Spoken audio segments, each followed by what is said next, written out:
25শে ফেব্রুয়ারি 1986 ফিলিপাইনের রাজধানী ম্যানিলা। রাজপথে তখন লাখ লাখ মানুষের উত্তাল জনসমুদ্র। দীর্ঘ 20 বছরের স্বৈরশাসনের অবসান ঘটিয়ে ফিলিপাইনের সাধারণ মানুষ তখন প্রেসিডেন্ট প্যালেস অর্থাৎ মালাকানাং প্রাসাদের দিকে ধেয়ে আসছে।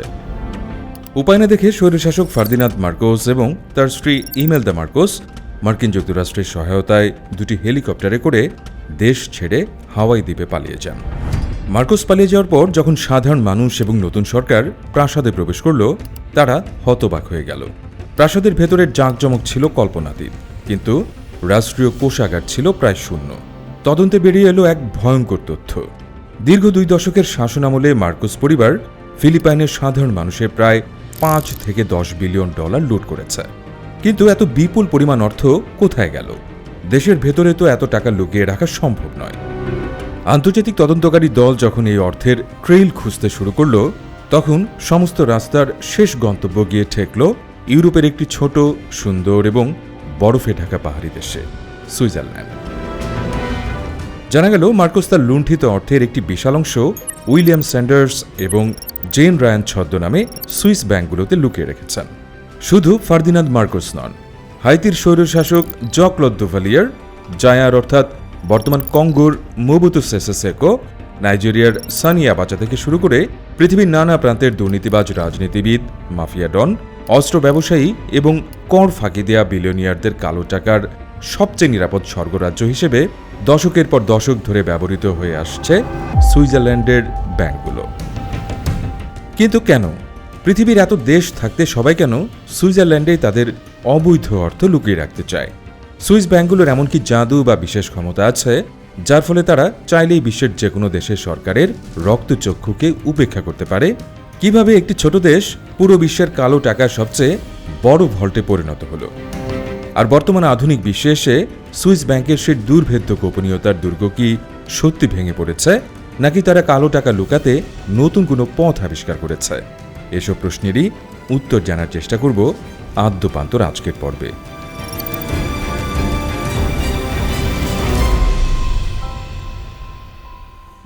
ইউরোপের ঠিক মাঝখানে অবস্থিত একটি ল্যান্ডলকড বা চারদিকে স্থলবেষ্টিত দেশ সুইজারল্যান্ড। এর চারপাশ ঘিরে রয়েছে জার্মানি, ফ্রান্স, ইতালি এবং অস্ট্রিয়ার মতো শক্তিশালী রাষ্ট্র। কিন্তু এত শক্তিশালী প্রতিবেশীদের মাঝখানে থেকেও সুইজারল্যান্ড বিগত 500 বছর ধরে নিজেদের অত্যন্ত সুরক্ষিত রাখতে পেরেছে। অবশ্যই প্রধান কারণ হল আল্পস পর্বতমালা। দেশের একটি বিশাল অংশ দুর্গম পাহাড় এবং বরফে ঢাকা, ফলে চাইলেই যে কোনো বিদেশি শক্তির পক্ষে সুইজারল্যান্ড দখল করা সম্ভব ছিল না।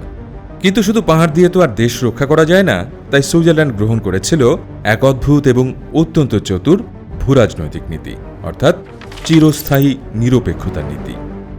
1515 সালের ব্যাটল অব মারিগোনানোতে ফরাসিদের কাছে শোচনীয় পরাজয়ের পর সুইসরা সিদ্ধান্ত নেয় যে তারা আর কখনো ইউরোপের কোনো দেশের অভ্যন্তরীণ যুদ্ধে জড়াবে না। এরপর 1815 সালের কংগ্রেস অব ভিয়েনাতে ইউরোপের পরাশক্তিগুলো সুইজারল্যান্ডের এই চিরস্থায়ী নিরপেক্ষতাকে আনুষ্ঠানিকভাবে স্বীকৃতি দেয়। এর অর্থ হল ইউরোপে বা বিশ্বে যত বড় যুদ্ধই হোক না কেন, সুইজারল্যান্ড কারো পক্ষ নেবে না। তারা সম্পূর্ণ স্বাধীন এবং নিরপেক্ষ থাকবে। এই নিরপেক্ষতার নীতি সুইজারল্যান্ডকে বিশ্বের সবচেয়ে নিরাপদ স্থানে পরিণত করেছিল। যখন প্রথম এবং দ্বিতীয় বিশ্বযুদ্ধে পুরো ইউরোপ ধ্বংসস্তূপে পরিণত হয়েছিল, তখন সুইজারল্যান্ডের মাটিতে একটি বোমা পড়েনি। আর এই পরম নিরাপত্তাই ইউরোপের ধনী ব্যবসায়ী, রাজপরিবার এবং অভিজাতদের আকৃষ্ট করেছিল। তারা বুঝতে পেরেছিল নিজের দেশের যুদ্ধ বা বিপ্লব হলে তাদের ধন সম্পদ যে কোনো সময় বাজেয়াপ্ত হতে পারে, কিন্তু সুইজারল্যান্ডের ব্যাংকে টাকা রাখলে তা থাকবে একদম নিরাপদ, কারণ সেখানে যুদ্ধের কোনো আঁচ লাগবে না। এভাবে ইউরোপের একটি ছোট পাহাড়ি দেশ ধীরে ধীরে বিশ্বের সবচেয়ে নিরাপদ সেফ ডিপোজিট ভল্টে পরিণত হতে শুরু করে। অনেকেই মনে করেন সুইস ব্যাংকের গোপনীয়তার আইন আধুনিক যুগের কোনো ব্যাপার, কিন্তু এর শেকড় লুকিয়ে আছে প্রায় 300 বছর আগের ইতিহাসে। 1713 সাল সুইজারল্যান্ডের গ্রেট কাউন্সিল অব জেনেভা একটি নতুন আইন প্রণয়ন করে। এই আইনে বলা হয়, জেনেভার ব্যাংকাররা তাদের গ্রাহকদের অ্যাকাউন্টের কোনো তথ্য শহরের সিটি কাউন্সিলের কাছে বা বাইরের কারো কাছে প্রকাশ করতে পারবে না। এটি ছিল সুইস ব্যাংকিং গোপনীয়তার প্রথম প্রাতিষ্ঠানিক রূপ। এখন প্রশ্ন হলো, কেন তারা এই আইন তৈরি করেছিল? এর পেছনে ছিল ইউরোপের রাজাদের ধর্মীয় এবং রাজনৈতিক দ্বন্দ্ব।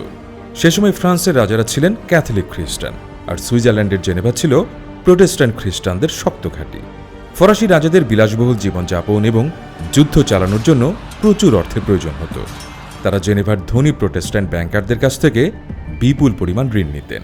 কিন্তু সমস্যা হলো, একজন কট্টর ক্যাথলিক রাজা যদি প্রকাশ্যে কোনো প্রোটেস্ট্যান্ট ব্যাংকারের কাছ থেকে ঋণ নেন, তবে তা রাজদরবার এবং চার্চের কাছে চরম লজ্জার বিষয় হিসেবে বিবেচিত হবে। ফরাসি রাজারা চাইতেন এই ঋণের বিষয়টি সম্পূর্ণ গোপন থাকুক। অন্যদিকে জেনেভার ব্যাংকাররাও চাইত না তাদের শহরের মানুষ জানুক যে তারা ফরাসি রাজাদের মতো অত্যাচারী শাসকদের টাকার যোগান দিচ্ছে।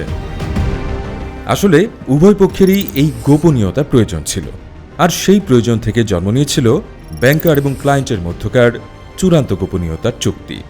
ব্যাংকাররা রাজাদের টাকা দিত, আর বিনিময়ে রাজারা তাদের কথা দিতেন যে এই টাকার উৎস নিয়ে কোনো প্রশ্ন তোলা হবে না। সুইস ব্যাংকাররা বুঝতে পেরেছিল যে গোপনীয়তা কোনো সাধারণ জিনিস নয়, এটি একটি অত্যন্ত দামি পণ্য যা বিক্রি করে কোটি কোটি টাকা আয় করা সম্ভব। আর এভাবেই জন্ম হল সুইস ব্যাংকিং খাতের মূল ভিত্তি, প্রাইভেসি বা গোপনীয়তা। সুইস ব্যাংকগুলো যুগে যুগে গোপনীয়তা বজায় রাখলেও তাদের এই গোপনীয়তা একটি ইস্পাত কঠিন আইনে পরিণত হয় 1934 সালে। এই আইনটি সুইস ব্যাংকিংয়ের ইতিহাস চিরতরে বদলে দেয়। এই আইনটি কেন করা হয়েছিল তার পেছনে রয়েছে দ্বিতীয় বিশ্বযুদ্ধের আগে ইউরোপের এক শ্বাসরুদ্ধকর গুপ্তচর বৃত্তির ইতিহাস। 1930-এর দশকের শুরুতে জার্মানিতে উত্থান ঘটে হিটলার এবং নাৎসি পার্টি। হিটলার ক্ষমতায় এসেই জার্মানির ইহুদিদের উপর চরম দমনপীড়ন শুরু করেন। ইহুদিদের ব্যবসা প্রতিষ্ঠান বাজেয়াপ্ত করা হয়, তাদের উপর বিশাল কর আরোপ করা হয়।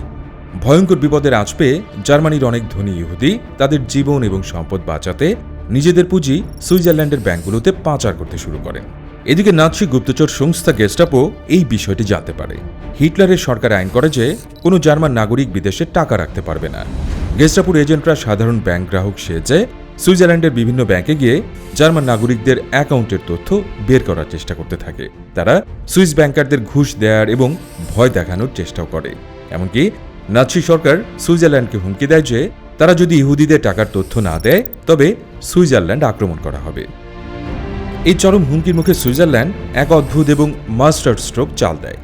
1934 সালে Swiss Sarkar federal act on banks and savings banks বা সংক্ষেপে 1934 সালের ব্যাংকিং আইন পাশ করে।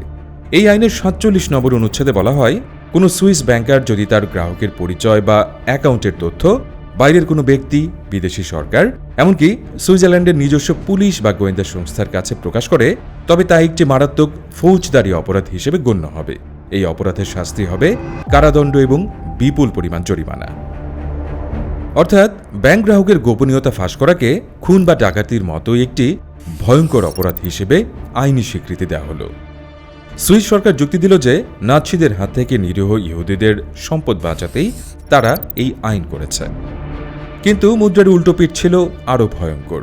এই আইনটি শুধু ইহুদিদেরই রক্ষা করেনি, এটি নাৎসিদের লুট করা সম্পদ, বিশ্বের অন্যান্য দেশের স্বৈরশাসকদের কালো টাকা এবং মাফিয়াদের অবৈধ অর্থকেও আইনি সুরক্ষা দিয়েছিল।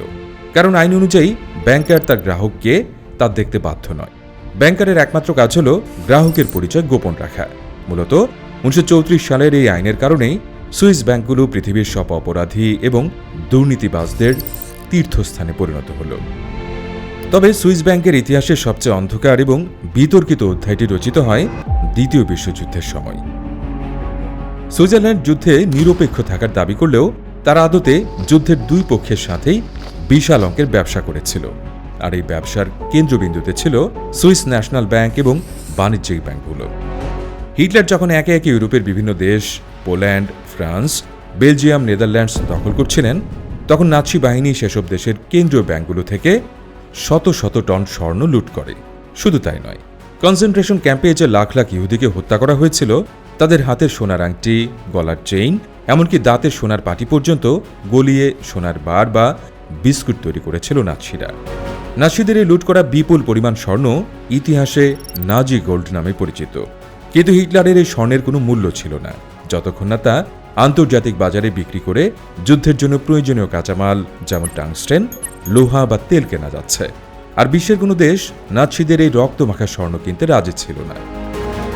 আবারও ত্রাতা হয়ে এগিয়ে এলো নিরপেক্ষ সুইজারল্যান্ড।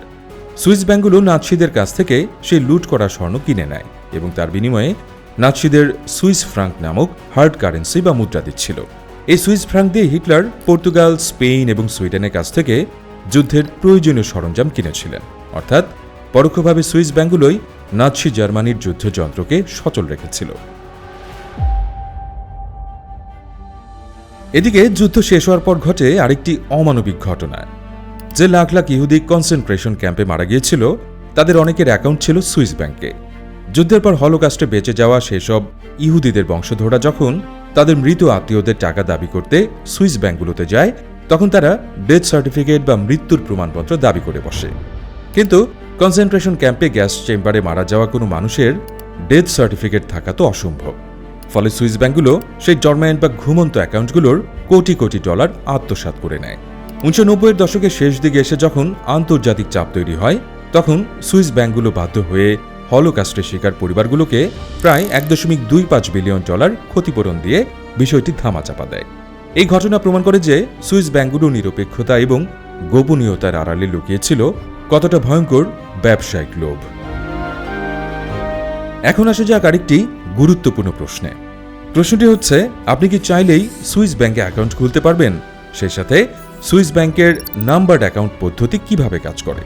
ধরুন আপনি তৃতীয় বিশ্বের কোনো দেশের একজন দুর্নীতিগ্রস্ত মন্ত্রী বা বড় মাপের কর ফাঁকি দেয়া ব্যবসায়ী। আপনি চাইছেন আপনার অবৈধ $10 মিলিয়ন সুইস ব্যাংকে রাখতে, তবে আপনি সরাসরি সুটকেসে টাকা ভরে জুরিখে গিয়ে অ্যাকাউন্ট খুলতে পারবেন না। আধুনিক ব্যাংকিং ব্যবস্থায় এটি সম্ভব নয়। এর জন্য আপনাকে সাহায্য করবে ওয়েলথ ম্যানেজমেন্ট ফার্মগুলো। তারা প্রথমে আপনার টাকার পরিচয় মুছে ফেলার জন্য একটি জটিল জাল তৈরি করবে। প্রথমত, অফশোর কোম্পানি তৈরি। আপনার সম্পদ ব্যবস্থাপক প্রথমে পানামা, ব্রিটিশ ভার্জিন আইল্যান্ডস বা কেমেন আইল্যান্ডসের মতো ট্যাক্স হেভেন বা করমুক্ত দেশগুলোতে আপনার নামে একটি শেল কোম্পানি বা ভুয়া কোম্পানি খুলবে। এই কোম্পানির কোনো বাস্তব অফিস বা কর্মী নেই, এটি শুধু কাগজে কলমে একটি কোম্পানি। এরপর সেই শেল কোম্পানির মালিকানা দেওয়া হবে একটি ট্রাস্ট বা ফাউন্ডেশনকে, যা হয়তো লিচেনস্টাইন বা অন্য কোনো দেশের আইনে নিবন্ধিত। এই ট্রাস্টের নথিপত্রে কোথাও আপনার নাম সরাসরি থাকবে না। এবার সেই শেল কোম্পানির নামে সুইজারল্যান্ডের একটি ব্যাংক যেমন ইউবিএস বা ক্রেডিট সুইসে অ্যাকাউন্ট খোলা হবে। সুইস ব্যাংকে যখন অ্যাকাউন্ট খোলা হয়, তখন নামের পরিবর্তে একটি বিশেষ নম্বর বা আলফা নিউমেরিক কোড ব্যবহার করা হয়, যেমন অ্যাকাউন্ট নং 4598TX।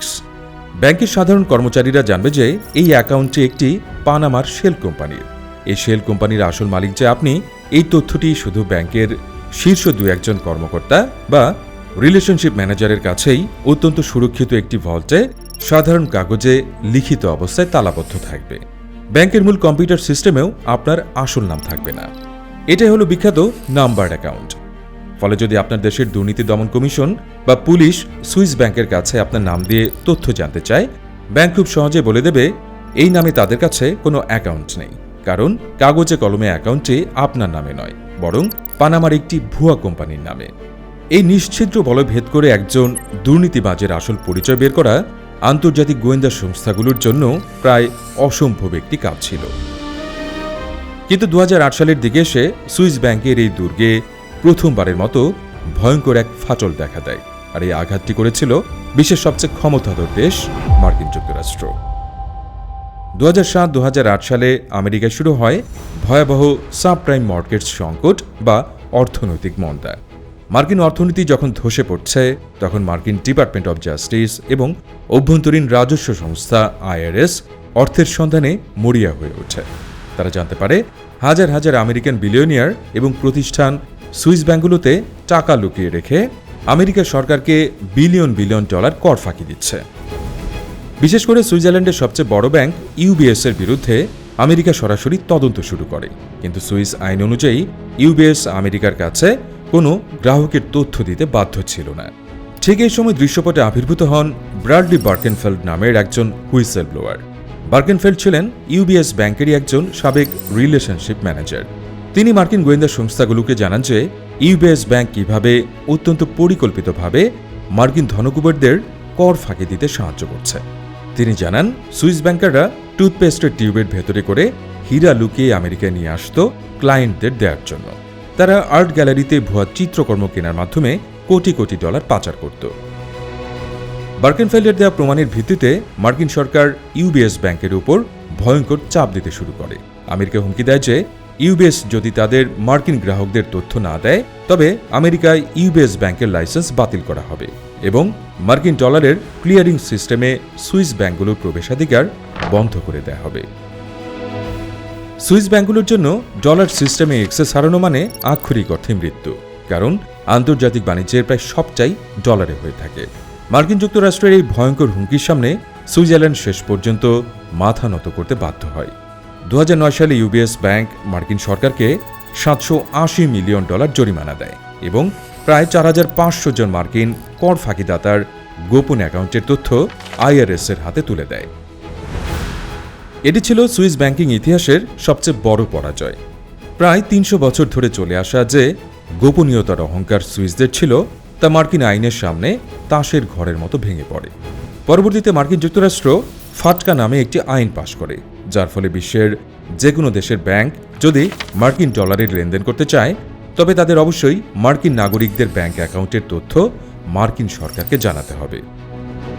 এদিকে আমেরিকার এই অভাবনীয় সাফল্যের পর বিশ্বের অন্যান্য দেশও সুইজারল্যান্ডের উপর চাপ প্রয়োগ করতে শুরু করে। ইউরোপীয় ইউনিয়ন, G20 এবং OECD একজোট হয়ে সুইজারল্যান্ডকে কালো তালিকাভুক্ত করার হুমকি দেয়। আন্তর্জাতিক এই প্রবল চাপের মুখে পড়ে সুইজারল্যান্ড তাদের ব্যাংকিং আইনে যুগান্তকারী পরিবর্তন আনতে বাধ্য হয়। 2018 সালের 1 জানুয়ারি থেকে সুইজারল্যান্ড আনুষ্ঠানিকভাবে কমন রিপোর্টিং স্ট্যান্ডার্ড CRS বা অটোমেটিক এক্সচেঞ্জ অব ইনফরমেশন চুক্তিতে স্বাক্ষর করে। এই চুক্তির অর্থ হল এখন আর কোনো বিদেশি সরকারকে সুইস ব্যাংকের কাছে গিয়ে তথ্য ভিক্ষা করতে হবে না। সুইজারল্যান্ড স্বয়ংক্রিয়ভাবে প্রতি বছর চুক্তিবদ্ধ দেশগুলোর নাগরিকদের ব্যাংক অ্যাকাউন্টের ব্যালেন্স এবং লেনদেনের তথ্য সেই দেশের কর কর্তৃপক্ষের কাছে পাঠিয়ে দেবে। বর্তমানে ভারত, যুক্তরাজ্য, ফ্রান্স সহ বিশ্বের 100টিরও বেশি দেশের সাথে সুইজারল্যান্ডের এই চুক্তি রয়েছে। এই চুক্তির পর অনেকেই মনে করেছিলেন সুইস ব্যাংকের গোপনীয়তা চিরতরে শেষ হয়ে গেছে এবং পৃথিবীর সব দুর্নীতিবাজদের টাকা বুঝেই এবার ধরা পড়ে যাবে। সংবাদ মাধ্যমগুলোতে ফলাও করে প্রচার করা হলো সুইস ব্যাংকের গোপনীয়তার মৃত্যু। কিন্তু বাস্তব চিত্রটা কি আসলে এতটা সহজ? দুর্নীতিবাজরা কি সত্যি তাদের হাজার হাজার কোটি টাকা সুইস ব্যাংক থেকে সরিয়ে নিয়েছে? যখন সুইস ব্যাংকগুলোর সাধারণ ব্যাংক অ্যাকাউন্টের তথ্য স্বয়ংক্রিয়ভাবে আদান প্রদান শুরু হলো তখন দুর্নীতিবাজ এবং ধনকুবেররা তাদের কালো টাকা লুকানোর জন্য সম্পূর্ণ নতুন এবং আরও সুরক্ষিত একটি উপায় খুঁজে বের করল। আর এই নতুন আশ্রয়স্থলের নাম হল জেনেভা ফ্রি পোর্ট।